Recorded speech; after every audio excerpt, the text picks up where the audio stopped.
তোমাদের মধ্যে থেকে কে এমন হবে যে আল্লাহকে উত্তম ঋণ দেবে?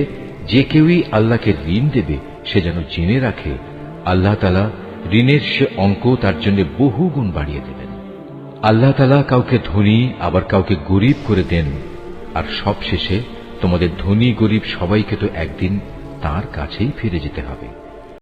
তোমরাই হচ্ছে দুনিয়ার সর্বোত্তম জাতি। সমগ্র মানব জাতির কল্যাণের জন্যই তোমাদের উত্থান। তোমাদের দায়িত্ব হচ্ছে তোমরা দুনিয়ার মানুষদের সৎ কাজের আদেশ দেবে এবং অসৎ কাজ থেকে বিরত রাখবে, আর তোমরা নিজেরাও আল্লাহর উপর পুরোপুরি ঈমান আনবে। আহলে কিতাবরা যদি সত্যি সত্যি ঈমান আনত তাহলে এটা তাদের জন্য কতই না ভালো হতো।